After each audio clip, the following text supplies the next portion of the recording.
बच्चों, आज हम आपके हिंदी पाठ्य पुस्तक से पाठ 14 पक्षियों का संसार पढ़ेंगे। इस पाठ में संसार में अनेक तरह के जीव जंतु जो भरे हुए हैं उनके बारे में बताया गया है। इस धरती पर सैकड़ों पक्षी पाए जाते हैं। आकर्षक रंग रूप वाले इन पक्षियों की बोलियां भी निराली होती हैं।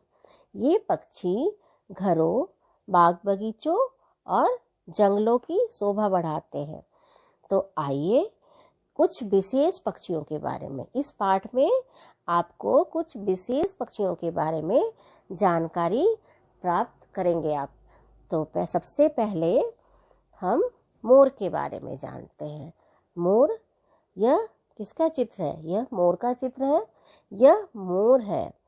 मोर हमारा राष्ट्रीय पक्षी है। इसके शरीर पर रंग बिरंगे पंख होते हैं।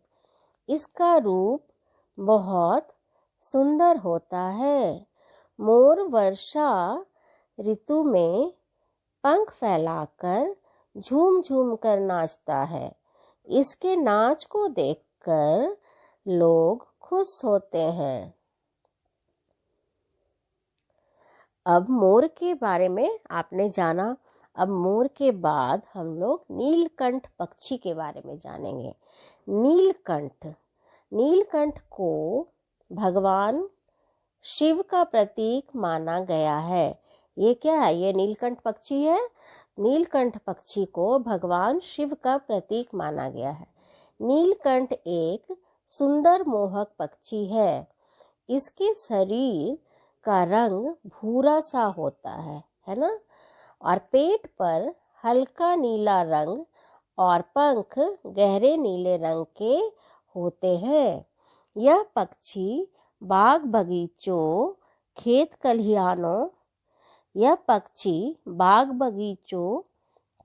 खलिहानों और घरों के आसपास पाया जाता है। अब देखते हैं दूसरा पक्षी, कोयल।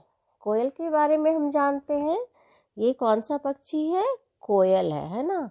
कोयल का रंग कैसा होता है? काला होता है।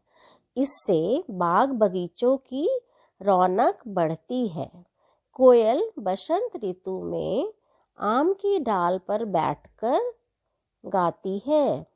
इसके मीठे पंचम राग को सुनकर मुसाफिर भी कुछ देर के लिए ठहर जाते हैं। तो कोयल बहुत सुरीला गाती है ना? और बसंत ऋतु में आम के डाल पर बैठ कर के कोयल गाती है। अब कोयल के बाद हम लोग तोता के बारे में जानेंगे। कौन सा वर्ड? तोता। किसके बारे में हम लोग जानेंगे? तोता के बारे में जानेंगे। ये देखिए तोता, ये इस चित्र में क्या है? तोता है। यह तोता है। इसका रंग हरा होता है। इसकी चोंच लाल और नुकीली होती है। आप देख रहे होंगे चित्र में, चोंच का रंग क्या है? लाल है ना? इसकी चोंच लाल और नुकीली होती है। इसकी आवाज़ मीठी होती है। यह मनुष्य की आवाज़ की नकल कर लेता है। लोग तोते को पिंजरे में पाल लेते हैं। हरी मिर्च और फल है ना, तोते को पसंद है। अब तोते के बाद हम मैना के बारे में जानेंगे। मैना कैसी पक्षी है उसके बारे में हम जानेंगे। यह चित्र क्या है? यह चित्र मैना का चित्र है। सारिका, मैना को सारिका के नाम से भी हम जानते हैं। तो सारिका का रंग हल्का नीला होता है। यह खेतों, बागों और घरों के पास फुदकती पाई जाती है। इसकी चहचहाहट मीठी होती है। लोग इसे पिंजरे में पालते हैं। अब मैना के बाद मुर्गे के बारे में जानेंगे। यह क्या है? यह मुर्गा है ना? यह चित्र मुर्गे का है। मुर्गे के पंख रंगीन होते हैं। यह ऊपर मुंह करके कुकड़ू कू कहकर पुकारता है।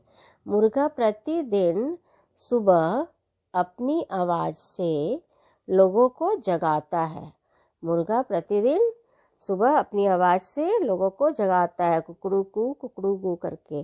अब मुर्गे के बाद हम कठफोड़वा पक्षी के बारे में जानेंगे। कठफोड़वा वुडपेकर, यह कठफोड़वा है। इसकी चोंच लंबी, नुकीली और मजबूत होती है। यह कुछ ही मिनटों में अपनी चोंच से लकड़ी में छेद कर देता है। इसका रंग लाल बादामी सा होता है। इसे प्रकृति का बढ़ई भी कहा जाता है। क्यों? क्योंकि कुछ ही मिनटों में यह अपनी चोंच से लकड़ी में छेद कर देता है, इसलिए इसे प्रकृति का बढ़ई भी कहा जाता है। अब हम पपीहा के बारे में जानेंगे। पपीहा एक चतुर चालाक पक्षी है। पपीहा कैसा पक्षी है? चतुर, चालाक, है ना, क्लेवर। इसका रंग रूप कुछ कबूतर से मिलता जुलता है। आकाश में बादल होते हैं तब यह पक्षी दिखाई देता है। कब दिखाई देता है? जब आकाश में बादल होते हैं। लोगों का मानना है कि पपीहा पीहू पीहू की रट लगाकर बादल से पानी मांगता है। क्या मांगता है? पानी मांगता है। अब हम चील के बारे में जानेंगे। चील, यह क्या है? चील है ना। यह बाज की जाति का शिकारी पक्षी है। चील क्या है? शिकार करता है ना, तो यह बाज की जाति का शिकारी पक्षी है। इसकी चोंच नुकीली व पैनी होती है। यह पक्षी गांव, शहर सब जगह दिखाई देता है। इसका रंग भूरा मटमैला सा होता है। चील अपने शिकार पर तेजी से झपट्टा मारती है ना। चील अपने शिकार पर तेजी से झपट्टा मारती है। तो यह इस पाठ में इन पक्षियों के बारे में बताया गया है। इस पाठ को आप पढ़ेंगे और पक्षियों के बारे में जानेंगे। अब हम अभ्यास करते हैं। तो सबसे पहले शब्द अर्थ। सबसे पहले हम क्या देखेंगे? शब्द अर्थ। सबसे पहला शब्द है राष्ट्रीय। राष्ट्रीय का अर्थ होता है राष्ट्र का। दूसरा शब्द है मुसाफिर। मुसाफिर का अर्थ क्या है? यात्री। तीसरा शब्द है प्रतिदिन। प्रतिदिन का अर्थ है हर रोज। प्रतिदिन मतलब हर रोज। और चौथा शब्द है बढ़ई, लकड़ी का काम करने वाला। तो बढ़ई किसे कहा जाता है? किस पक्षी को बढ़ई कहा जाता है? कठफोड़वा को। अब हम अभ्यास देखते हैं। कुछ मौखिक अभ्यास है पाठ से। सबसे पहले, भारत का राष्ट्रीय पक्षी कौन सा है? तो राष्ट्रीय पक्षी आप जानते हो कौन सा है? भारत का राष्ट्रीय पक्षी मोर है ना। कोयल किस ऋतु में गाती है? कोयल बसंत ऋतु में गाती है। प्रतिदिन सुबह लोगों को कौन जगाता है? मुर्गा जगाता है लोगों को। अब हम लिखित प्रश्न देखते हैं। इन प्रश्नों के उत्तर लिखिए। मोर किस प्रकार नाचता है? इन लिखित प्रश्नों के उत्तर, इन सारे लिखित प्रश्नों के उत्तर हम कॉपी में करेंगे। ठीक है बच्चों। अब हम देखते हैं दूसरे पेज में, सही कथन के सामने हाँ और गलत के सामने नहीं लिखिए। ठीक है। तो कठफोड़वा अपनी चोंच से लकड़ी में छेद कर देता है। तो ये हाँ या नहीं क्या होगा? ये हाँ होगा, तो आप हाँ लिखोगे। ठीक है। पपीहा कूकू की रट लगाता है, तो ये नहीं होगा, यहाँ आप नहीं लिखोगे, क्योंकि पपीहा तो पीहू पीहू की रट लगाता है। इसी तरह कबूतर बादलों से पानी मांगता है, नहीं होगा यहाँ। चील अपना शिकार झपट लेती है, ये हाँ होगा, यहाँ पे फिर मुर्गा प्रकृति का पहरेदार कहलाता है। मुर्गा प्रकृति का पहरेदार कहलाता है, तो नहीं होगा ये। ठीक है, मुर्गा तो प्रतिदिन लोगों को जगाता है, तो यह लास्ट वाले में नहीं लिखोगे आप लोग। जीवन मूल्य परक प्रश्न। जीवन मूल्य परक प्रश्न क्या है? जीवन की 3 जरूरी चीजें हैं। क्या क्या है? रोटी, कपड़ा और मकान। पक्षी इनमें से भोजन तथा निवास, ये दोनों कहाँ से पाते हैं? इन्हें पाने के लिए क्या वे मेहनत करते हैं या बिना मेहनत किए पा लेते हैं? तो पक्षी भोजन के लिए मेहनत करते हैं और निवास के लिए भी वे अपना घोंसला बनाते हैं ना। और भोजन के लिए भी वो हर दिन अपने चोंच से दाना चुग चुग करके ला करके जमा करते हैं अपने घोंसले में। तो बिना मेहनत का हमें बिना मेहनत किए हुए कुछ नहीं मिलता है, इसलिए सभी को मेहनत करके अपना जीवन जीना चाहिए। इन पक्षियों से हमें शिक्षा लेनी चाहिए, कैसे ये मेहनत करके अपना जीवन व्यतीत करते हैं। अब व्याकरण से देखो बच्चों, व्याकरण से श्रुति लेख के शब्द हैं, ये आप पढ़ोगे और अपनी कॉपी में लिखोगे। भारत, भारतवर्ष, आवाज, सारिका, कठफोड़वा, राष्ट्रीय, पक्षी, मुर्गा, नुकीली, कोयल, पिंजरा, प्रतिदिन, शिकारी। ये सारे शब्दों को आप अपनी कॉपी में 2 बार लिखोगे। अब उसके बाद आप देखो, इन संयुक्त अक्षरों से बने शब्दों को पढ़कर दोहराएं। प्र से बने शब्द क्या है? प्राप्त। ट इससे बने शब्द क्या है? झपट्टा। फिर श के ऊपर रेफ की मात्रा, इससे बने शब्द है आकर्षक। फिर स के बगल में आकार और उसके ऊपर रेफ की मात्रा से बने शब्द है वर्षा। च के ऊपर रेफ की मात्रा मिर्च। और ट के बगल में बड़ी की मात्रा और नीचे मात्रा राष्ट्रीय।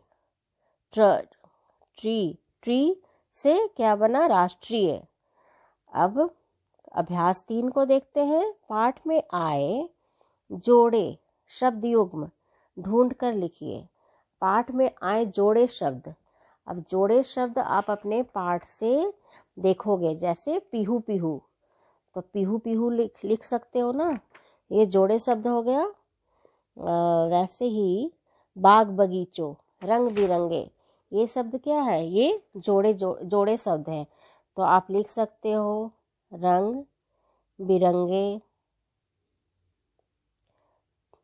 फिर पीहू पीहू लिख सकते हो आप। फिर मैंने क्या बताया था आपको? लाल बादामी लिख सकते हो आप।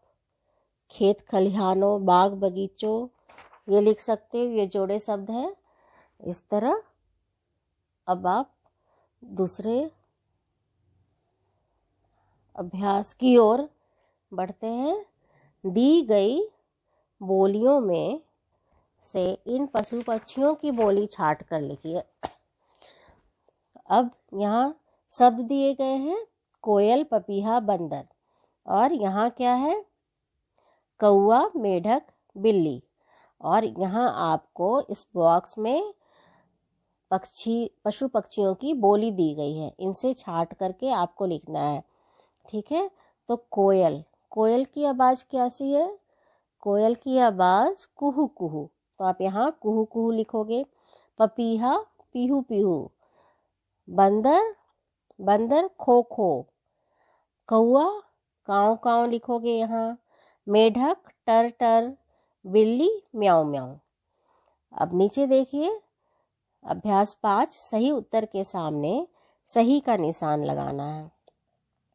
सही उत्तर के सामने सही का निशान लगाना है। मोर की मोरनी होती है, तो नर की क्या होगा? तो नर की नारी, नारी के सामने लगाओगे। फुर्तीला शब्द के उल्टे अर्थ वाला शब्द है। तो फुर्तीला मीन्स क्या हुआ? बहुत तेज, बहुत एक्टिव है जो। तो फुर्तीला का उल्टा अर्थ हो जाएगा सुस्त। यह री स्वर से बना शब्द नहीं है। यह री स्वर से बना शब्द नहीं है। तो कृपा, कृपा में क्या री की मात्रा है? और ऋतु, ऋतु भी री स्वर से बना शब्द है। तो यहाँ कार्य, कार्य ये शब्द री स्वर से बना शब्द नहीं है, तो इसके ऊपर टिक लगाओगे आप। गतिविधियाँ, कुछ एक्टिविटी यहाँ दिए गए हैं। पाठ में आए पक्षियों की फोटो अपनी कॉपी में चिपकाकर उनके नाम लिखिए। पाठ में बहुत सारे पक्षियों के बारे में दिए गए हैं, तो उनकी फोटो अपनी कॉपी में चिपकाओगे आप। जो जो पक्षी के बारे में मैंने बताया आपको, उन पक्षियों की फोटो अपनी कॉपी में चिपकाओगे और उनके नाम नीचे लिखोगे, ठीक है। भारत में ये एक्टिविटी, ये गतिविधि आप कब करोगे? जब आप प्रश्न उत्तर लिख लोगे, उसके बाद ही करोगे। शब्द अर्थ और प्रश्न उत्तर मैं कॉपी में लिखवाऊंगी, उसके बाद आप ये एक्टिविटी करोगे। नेक्स्ट है, भारत में एक के बाद एक 6 ऋतुएं आती हैं, इनके नाम लिखिए। ये तो आपको अपनी पुस्तक में ही करनी है। 6 ऋतुएं, एक बसंत ऋतु दिया हुआ है, आपको सारे ऋतु के नाम लिखने हैं। तो आप यहाँ क्या लिखोगे? सबसे पहले आप ग्रीष्म ऋतु, शरद ऋतु, बसंत, वर्षा ऋतु, और आप पतझड़ लिख सकते हो। इस तरह सारे ऋतुओं के नाम आप लिखोगे। ओके, बाय बाय बच्चों।